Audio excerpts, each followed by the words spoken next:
Blog Talk Radio. Are you ready to take a bite out of the competition? Are you looking for ideas to make your business better? Welcome to the Core Business Show with Tim Jacquet, sponsored by Apple Capital Group.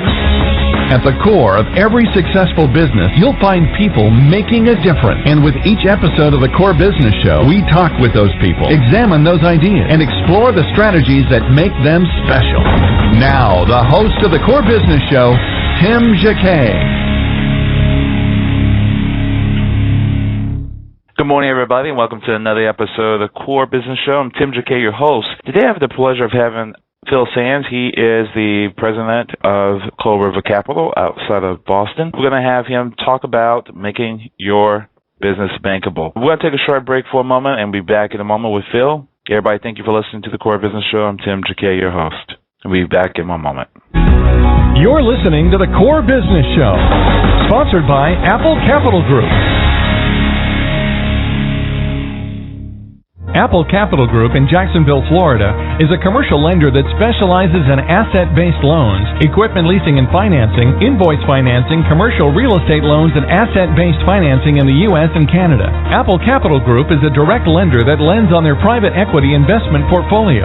90% of most loans are decided within 2 hours, and vendor funding within 24 hours after documents are completed, with a one-page application. No slow no's, just a quick decision and a fast yes.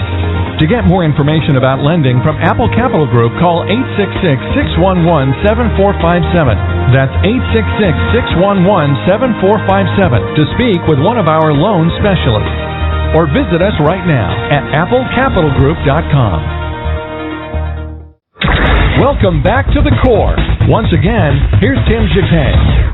Well, welcome back, everybody. Again, my name is Tim Jacquet, your host. Well, Phil, welcome to the program again. Thank you very much. Good morning. Hi, good morning. I guess to begin with, we talked about making your business bankable. Kind of tell us step by step what we can do to make ourselves bankable for banks and investors. Well, there are many things to help a business to be more bankable, particularly in this time when credit is so very difficult to get. Small businesses in particular have this responsibility to help themselves to become much more bankable. And in our line of business, what we try to do is to secure capital for businesses, be it private or public. Some of the things that I see when I speak to clients, in particular small businesses, is oftentimes they have a very good business that they've grown through, sometimes we laughingly, jokingly call it hook or by crook. But a lot of times the businesses are grown and they get themselves to a certain point, and they're not really sure where to take the business. This is what you see in general with small businesses. They may have come from another business, taken some of the clients. He may have grown this organically. He or she might have decided to expand their business. Now they've reached a point where they need credit. They need to establish credit, lines of credit. And oftentimes these businesses are not sure or unaware of how to do it. And what we generally do is take a analysis of the company, do our due diligence, and try to determine where they need to be. There are very, very many different ways to fund a company other than going to your local bank, which we know is pretty difficult these days to do. Other than go to small private investors or family and friends, there are many different ways to do it. So what we try to do is process and analyze each in particular companies, their strengths, take a look at their balance sheet, take a look at the management strength, and try to position where they're going. Because we can't tell them where they need to go. They need to tell us where they need to go. So we'll kind of outline that and get more specifics in just a moment. But these are some of the basic tenets of getting yourself or making your business more bankable, obviously for capital reasons. Okay. Some things are just always an issue where it's going to be credit, or it's just financials, or it's just some things that they do just don't make very good decisions. What common problems do you normally see? Well, when you're dealing with small businesses, obviously there is a lack of one thing, generally speaking. The businesses, I've been doing this well over a decade. What I see is there's typically a lack of capital, lack of revenue. There's lots of various different things that they're deficient in, and not by their fault. It's just that it's just the way it is. Small business only has a certain amount of clients. They may have number of clients in under 100. Small business. They may have, three, six, maybe a dozen employees. That's considered small business. They may not think so, and they may be doing very well, but they generally lack something, and that typically tends to be capital, that they need capital at their disposal that they can get. They also often lack assets, so they can go out and get themselves or try to get them a loan. There are small business loans that they can get, but those are very difficult because they're federal types of loans, and it requires a certain amount of capital. Your balance sheet has to be strong, and they're only usually smaller amounts of capital that they can get, $25,000, maybe $50,000.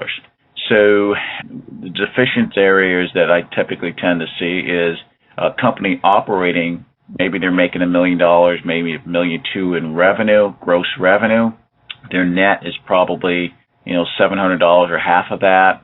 Their profit is very tight. If they lose 3 or 4 clients, they can be considerably impacted in a negative way. Another area that they tend to be hurting in is AR. They don't have a tight grasp of their receivables. So therefore, instead of getting paid, 30, 60 days, some of these clients are getting paid 120 days plus.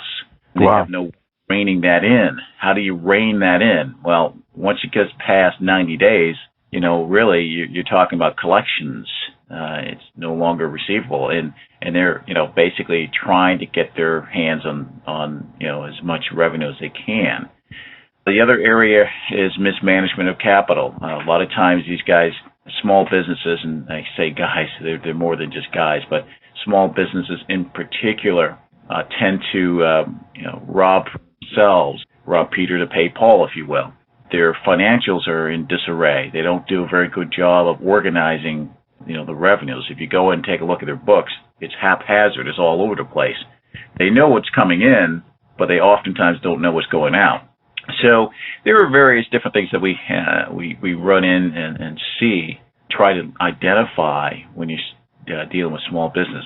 The problem happens oftentimes at some point that small business starts to take on growth, and they may take on a bigger client, and they have to show credit.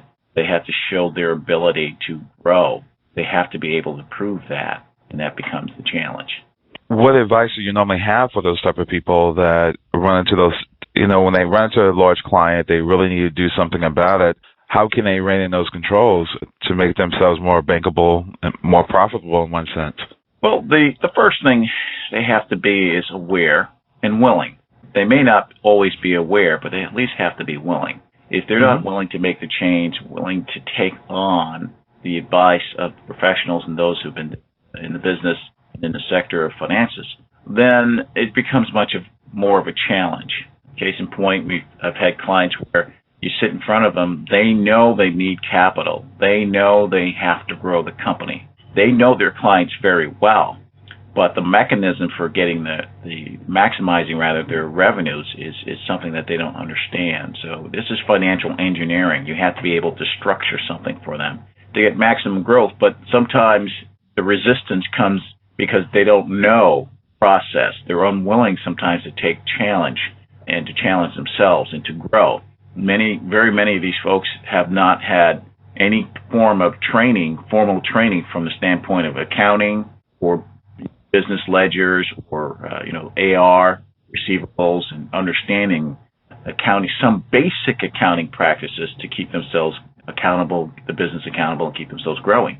So what we do is we analyze it for them in answer to the question and pretty much give a report to them, a basic report, because you don't want to go in depth with a small business sometimes because they just don't have the ability to afford it, number one, and number two, there's really not enough there to give a very comprehensive report. But we give them some sort of report and show them what needs to be done in order for them to get from A to B, to get from the fact that they need money to the fact of here's how to get that money, and see, finally, you've got the money. So now what?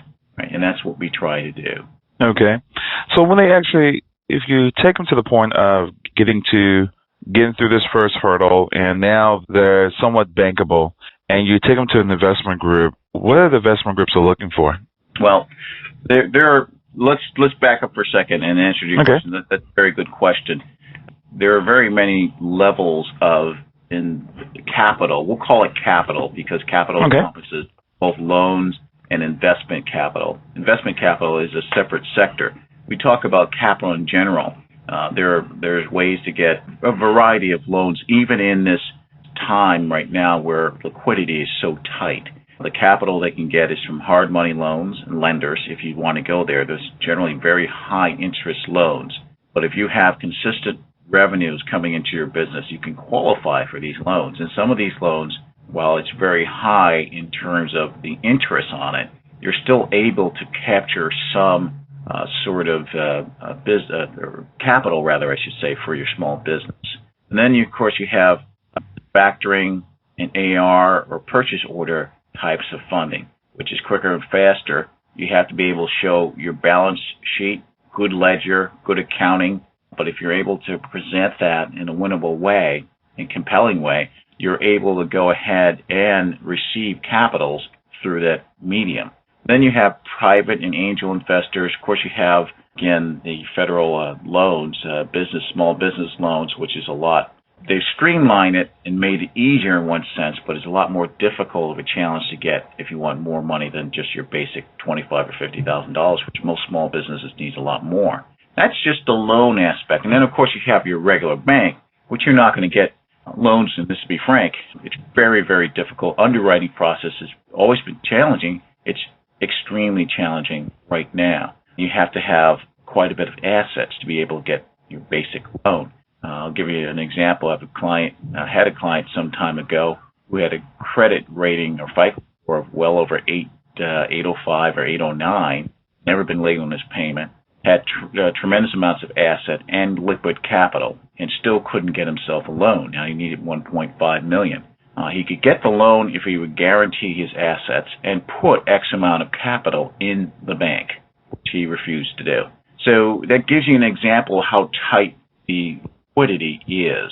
Okay, so that's just the banking and the capital side and the small loans and you can get for business. The investment side is a little bit more of a different world.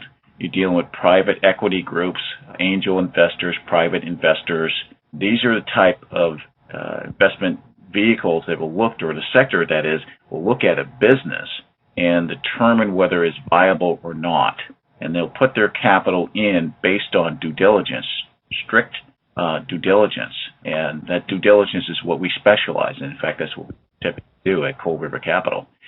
We do essentially the due diligence and determine the viability, determine how expensive that capital is going to be, and determine the terms, the length of terms, meaning the length of time that you're going to have this capital and obviously pay it back with interest and dividends. And we can explain that a little later. That's mostly for the public companies.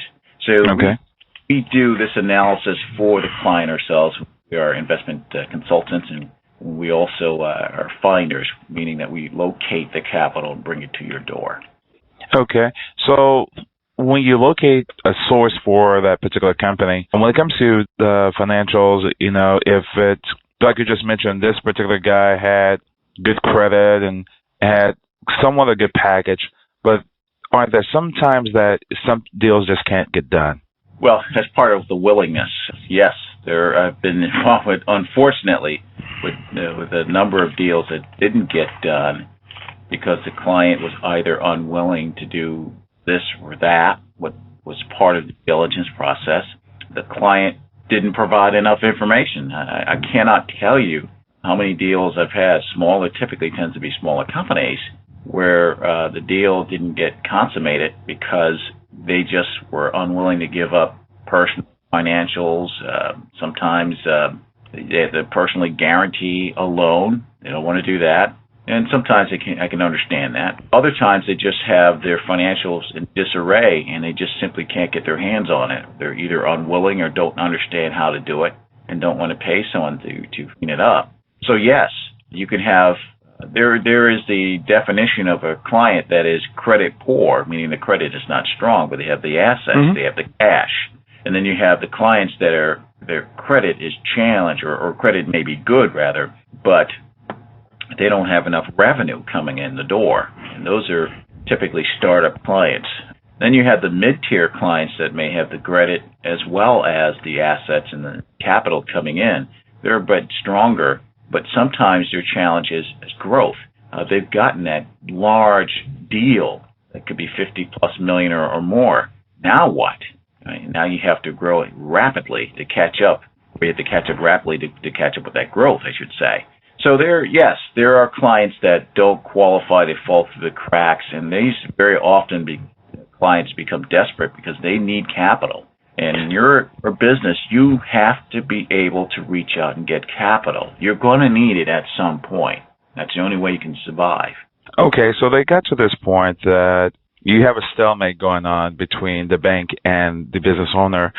Then the bank realized that why did they even apply if they don't want to go through the rituals that they know they have to do to get the deal done? They're going to need usually, some more information on financials, some more information on the particular person, and then all of a sudden they don't want to give it. I mean, do they have like a good explanation, or they just say no? They're going to put their hand in the sand and say, no, I'm putting the line here. You can't have any more. Well, when you're in this business, what I have found, and I'm likely you probably have noticed it yourself, is sometimes you cannot explain the irrational. You just can't. There have been times when I'm looking at clients, because the truth is when you deal with clients and you're trying to get them capital, you're going to be pouring over, I should say, looking over private, personal, and business information. Nothing's more personal than your finances. And sometimes, particularly small businesses, and they have to learn to kind of evolve from this. You may have started that business by yourself, and they may have been very successful. And then I run into a lot of folks that have had businesses started by their fathers. My father started his business too many years ago. And you see their practices. It just is not conducive to growing that business beyond a certain point, because they handle all the finances, they handle all the incoming business, they may not handle the phones, they may hire someone to do that, but they handle everything else. And their ledger, like my father, was in his head. And if he wrote something down, it was on paper, and paper was strewn all over the place. Unfortunately, I'll tell you the tale of my father, who passed away some years ago. I was in college, and unfortunately he had cancer, and he didn't have much longer to live. And so what I decided to do is, his business was a painting business, and I decided to take that business over because he was no longer able to do it. He had a very profitable business and made a lot of money, but he also didn't know where the money was going out to. And I got a chance to see it as a college kid, spending the summer to try to get his painting business, which is what he had, which is a lucrative business in the summer, tails off in the fall, and in the wintertime you're just basically doing nothing. And then in the spring it comes back again. Surprisingly, he was extremely busy and extremely profitable. But, my goodness, he had debt. He had stuff here, stuff there. His ledger was just incomplete. He had stuff strewn all over the place. And yet, his business was so profitable, he couldn't keep going. He couldn't keep up because there's so many people calling him, because he had done it for so long.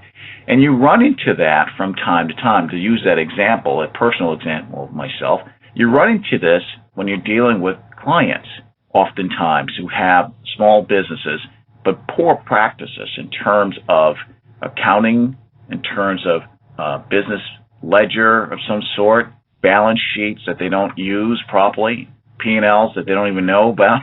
So you run into this often, and that's very challenging. Now you have to go back and do it for them. Now, most of them want you to do it for them. Most clients, there are some clients that resist it, but most of them are only too happy to have you clean up their mess. They know they need to do it. But you have to be dedicated to putting that information into the ledger, into the accounting software or whatever you utilize.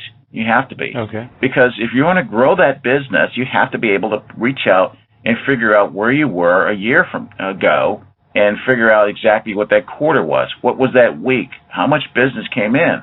That's how you really figure out where you're going. And the small business practices, oftentimes they don't do this very well or do it very religiously. They don't keep their fingers on it. And when it comes time to get a loan, it's incredibly difficult, and that's part of why there's a resistance sometimes. Now they know they got to go back 2 or 3 years. Their tax returns maybe not that strong. Okay, that's fine. There are ways to amend it or ways to make that amenable, but you have to be willing to understand that this is going to be a challenge, and some of them don't want to do it. Okay, we're going to take a question real quick. Okay, you're on the air. Yes, thank you for taking my call.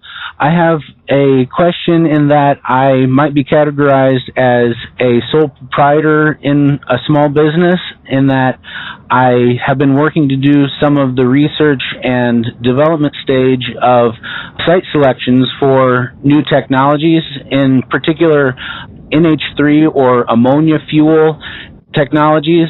Ammonia is used in a number of different ways that kind of overlap to different sectors, but seeing as I've been a gentleman trying to envision a larger swath of a corridor for ammonia that might go across 5 states, and yet I'm just an individual who's been doing research, I've been reaching out to local venture development organizations that are connected to the state I'm in Indiana, and also with some local and regional economic developers. But what I have is more like a story than an actual business, and I hope maybe a joint venture along what I've been observing for commercialization locations might be found to be good after due diligence. And so I was curious if you might have some recommendations for what steps I might do best to take in bridging my observations to viable small business, or kind of make maybe a small business that could catalyze the participation of additional existing businesses. So did I make that question clear? It's a little convoluted, but I think I know where you're going with that. Let me and I may or may not answer some of the questions you just asked, but let me try to attempt. First of all, in the investment world, we sort of like we're sponges in some respects, but we're not experts in your line of business. That's the first thing I always tell a client. But my expertise goes from the fact that I can take your business and bring it and present it to either investors or bankers or anyone who happens to have the capital. I shouldn't say anyone, but people who have the capital that are qualified to give it to you. The second thing is, what you're saying is you're doing your analysis, and that's a part of what I do a lot, or I used to do a lot more than I do today. But the analysis is very, very critical and important, and it tells you where the business is. Okay, for instance, if you are in the sector of, you said ammonia, and ammonia could be used for a variety of different things, but it's a specialized business. It's not something that everybody knows or even does, quite frankly. So you have to be able to understand exactly where that business is, what type of business is going to be substantial for you to grow. In your report, it should be fairly comprehensive enough to tell you not just where the business is, but how you're going to get your business. How are you going to capture your business? How are you going to grow your business? How are you going to sustain it? Is this sector deep enough for me to grow my business? Or is it just a niche business? If it's a niche business, that's fine. There are a lot of businesses that started out as a niche and just grew and just continue to grow. But you got to be strong enough and understand in your analysis and your report that there's got to be a business there, meaning not just a business, but a business for you to substantiate. Can you get $1 million revenue on an annual basis and grow it from there? Can you more than that? How deep is that business potential? If you say it's across state lines, then you know there's more business opportunity for you to grow, but how much is going to cost to get that and capture that business? What types of specialty do I need to have? What's the expense? How much of a manpower do I need? Do I need specialized equipment? Do I need licenses, permits? There's a variety of things that you need to do, and that's typically what you do in some sort of, you can put it in a business plan or a comprehensive report for you to determine where you need to be. A feasibility study is what we used to write. Study encompasses a tremendous amount of analysis that you crunch, you put it together, and determine the feasibility or viability of going into that particular sector and what the cost will be. That's what you need to determine. Now, if you feel you're qualified, which obviously sounds like you are, if you feel you're qualified for doing this, Then the next point is, how much capital do I have? Because it's going to take some investment from yourself personally. You go to the 3 F's that we typically joke about in the financial world, the family, friends, and then we have the last category called fools. And you go and utilize this in order to get yourself started. And once you get yourself started, then what? Okay, maybe you have that first big client. You know you're going to need more than just one client, but maybe that client is very lucrative. Right? Well, what you want to do is grow that business, not spend all your time consumed with that one client, because if he or she goes down, and it has a severe impact on your business. So these are some of the fundamentals that you think about. And I think you're doing the right thing, starting with an analysis report. Okay, thank you so much. Thank you, caller. Appreciate it. Lastly, when it comes to the investor groups themselves, they read everything. In one sense, when it comes to analysis reports like that, how do they actually go and compare it? Because we can always have, like in college, you can always present your argument. And is it, when it comes to investment groups, they just go to what they specialize in and that's all they look at? So they know that particular industry? Yeah, you're right. The latter, what you stated, is a lot of times most investment firms, they have a specialty. I used to work with a group that did a lot of alternative energy, which was very big 5, 6, 7 years ago because of the alternative credits that they could receive during the Bush administration, which I thought was pretty good. The problem is a lot of folks didn't understand that all that well, that program. So, but anyway, to make a long story short, a lot of these investment firms will specialize in putting capital into alternative, or what we call green energy, some people call it green energy, alternative energy sector. The problem was, or I should say, there were problems that we experienced, being that a lot of the folks that got into it were very tech people, engineers, or folks that were ex-farmers, or people that specialize in fuel, but oftentimes missed the boat in terms of, accounting purposes, understanding exactly how much business they can get or maximize out of the types of products that they're developing. But in answer to your question, we had special private equity investments that are specializing in putting capital in these types of companies. There are other types of investment firms, and we're just talking strictly investment firms here, that will put capital in almost any kind of business, but you have to qualify. And that qualification process is called a due diligence, in which we delve down into that business and determine that, A, you need capital. Okay, that's the first thing we determine. But B, how are you going to pay it back? How much business do you have? Go back on the business sometimes 3 to 5 years to take a look at your books and your financials, your tax returns. We do audits, external audits, and then we take a look at the business or the management itself to see how strong they are, because it makes no difference to put money into a company that's going to bleed it out. I mean, no investor wants to do that because they're going to lose their capital, lose their money. These are some of the qualifications. Yes, there are investment firms that specialize in certain sectors, but generally across the board, they're looking at various different businesses, and they have their own priorities and their own ways of funding a business and what they determine and deem a company as merits putting capital in. Well, anything else you'd like to leave us with, and for companies to make themselves more bankable? And also, you can leave with also your contact information if they want to reach out and talk to you regarding some projects. Yeah, I deal with, one of the things I must say, I may use my own personal example. My father, who was a very dynamic individual and a very good businessman in one sense, he was able to get the business. That was a big part of it. He was very dynamic. He could get in front of folks, and he just had a way with people. But the business side of things, once he got and he was also an incredible worker. Man, got up very early, and he put in the time. But that was part of it. Now growing the business and sustaining the business, well, his business grew because of word of mouth. But beyond that point, to sustain it internally, accounting purposes, the administrative side, he was very poor in. And a lot of business people have that. They have deficiencies. We all have them.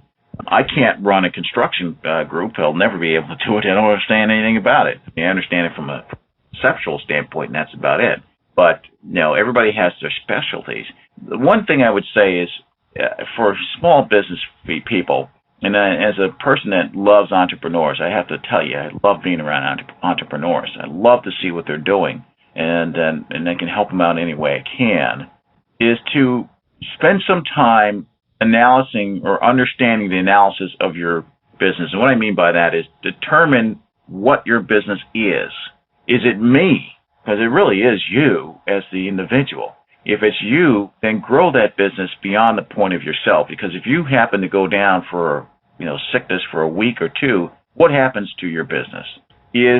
Are you able to understand all the administrative things that needs to be done from an accounting purposes, from business ledger, from growing your business? Do you understand the sector enough? Do you understand competition? Do you understand the marketing aspects of things? How deeply entrenched is your business, or is it just standing on quicksand? It's just slowly being sucked into the abyss there. There's so much you have to understand about your business, because this is not like corporate America where you go in, you drive up, you show up, you go to work, and go home, and don't think about anything other than your responsibilities or your jobs, your task. If you're a private business or small business, you're out there, and you're on your own almost. It seems that way. You have solidarity amongst entrepreneurs and other small business people, but there's not a whole lot of things out there for you. There's not a lot of safety nets out there if you don't have your business structured properly. So, in my travels and when clients call me and email me or whatever the case may be, invariably we'll try to educate, as many business people as I can, given the time that I have, which is often very short. But I try to give them some information that's going to always help them out. Whether they take it or not is immaterial. I'm still going to try to give it out as much as I can, because I am an entrepreneur at heart. Even though I'm in the investment world, I'm an entrepreneur. I love being around small businesses that are growing. I love being around entrepreneurs because there's so much passion in what they give, and give their blood, sweat, and tears, so practically, for their businesses. They grow it, and it becomes something. It becomes an extension of themselves, and I love to see that grow. The question is, can you grow that to a certain point? Do you have all the necessary tools? There's no sense going to a gun battle without a gun, or a gun without the bullets, right? To use a poor analogy. But you really want to get yourself, it is a battle when you're in business. You're battling many elements. You're battling the fact that you have sometimes very little capital. You have clients that could either pay you or not pay you. You got to chase them down. You have competitions. The competition will blow you out of the water if they could and can. You have the fact that there's lack of liquidity in today's world, in today's economic world. You have so many different elements in which you have to deal with. You have to be knowledgeable. You have to turn on a dime. There's so much that a small business or a business in general have to concern themselves with. So from a perspective of looking at the business landscape out there, I'm particularly concerned about how a business is going to, essentially handle themselves and grow. So that's part of what I do, part of the challenge, if the client wants to do it. And that's what I come back to, whether or not the client is willing. If that client is willing and they understand and they can afford to pay, then there's a lot we can do, not just me, but many others that they can go to. Small business, you can go to small business charters that you can speak to in your state or your town and get some education about how to run a business. But that's critical. Take small business classes or take business management classes. That will help you. Anything that will help your business and help you, because God knows that the politicians are not looking at small businesses, and I'm looking at businesses right now. I spend a lot of my time because I deal with small businesses as well as larger businesses, and the large business has deficiencies too. It's just that they're much bigger, and so they can solve it a lot quicker. Yeah, they have someone they can pay to take care of that here, But the small to medium-sized businesses, they really sometimes need help, and they can't afford it. But you can afford to invest in yourself. If you have some extra money, take that time, read a book or get an audio if you're too busy, or take some classes. Anything that's going to help you and strengthen your business, because it's a tough world out there from the standpoint of investment and the standpoint of capital. And the banks, not they're not going to help the small business as much as they should, in my opinion. And small businesses don't oftentimes structure themselves in such a way to make themselves attractive to get banking. So it's a challenge, and that's what I would, my own personal observations I would bring to the table, since you asked for that. So. Well, Phil, how can they contact you if they want to look at a consultant and looking for a company to get them in front of some banks or some investors? Well, you can always take a look at our website. It is www.coldrivercap.com. coldrivercap.com. And you can get on that site. It's a basic website of an investment consulting company that you will see some of the business services that we essentially bring to the table. We work with small businesses, both private and public, small cap companies, which we deal with. We bring basically investment locators. We'll bring the capital to the table. We also do banking, investment banking. We'll provide these services. We'll do due diligence and analysis. We can also plug in personnel if you happen to need it. There's a variety of things that we do to keep yourself very busy. Right now I'm doing some acquisitions, one acquisition actually, helping another company, and they're helping me in some respects. There's a lot of things that we can do to provide services for particular clients that need it. And growth capital is a big one. That's one of the ones I specialize in, to try to help companies grow. And the way to do that is to structure themselves in such a way that you understand comprehensively where their business is coming from and where they're trying to grow themselves to. But that's the best place to look at it. They'll reach me. And then if they wanted to reach me via email, I can always give them my email. I'll give them this Gmail account because it's a bigger account.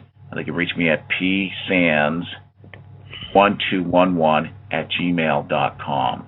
Perfect. The last question real quick. How did you come up with the name Cold River Capital? It's a good question. The Cold River Capital was, let me give you a very quick and short story of that, because I have so many stories. It was supposed to be an private equity investment firm. We got our license for it a year ago. It's a process you had to go through with the SEC, and we had a licensed individual on it, and then I was going to get my founder's license and become a private equity investment company and handle tens of millions of dollars until we saw the sticker price. And he needed to spend at least $250,000 somewhere we factored or better just to open the doors. Okay. And then you have the SEC crawling in, I shouldn't say that, but coming in on a monthly basis to look at the books, and you didn't want to have the slightest little thing out of place. There's a whole lot of things that we decided. The business itself, the name Cold River Capital, we live in New England, so we have lots of cold springs that come through, and I just decided one day, name Cold River, put that together, and the name came up in I was the guy who came up with it about 4 or 5 years ago. We were supposed to roll it out in 2009 when we know that there was a seismic earthquake called investment crash of 2009. Better not roll it out that year. So we rolled it out the latter end of 2010, and it was a private equity investment firm. After we saw the sticker price on that and so many changes in the investment world, we decided to become investment locators or investment finders instead of investment private equity group. And that's the name. Next is the genesis of the name. One night I came up with it and decided, hey, that Cold River and Capital sounds pretty good, to me at least. And that's where the name came from. Now you know. Now we know. Well, Phil, thank you for joining the program this morning. Thank you. Okay, take care. All right, you too. Take care. Bye-bye. Again, it's another production of the Core Business Show. Thank you for listening, and have a great day. Thank you for listening to the Core Business Show with Tim Jacquet. For a free quote on equipment leasing and financing, visit our website, applecapitalgroup.com. That's applecapitalgroup.com, and fill out the information to receive your free quote. We hope you'll join us for our next episode, and remember, you can always get to the Core via iTunes. You'll find all our previous episodes there. Thanks again for listening to the Core Business Show with Tim Jacquet.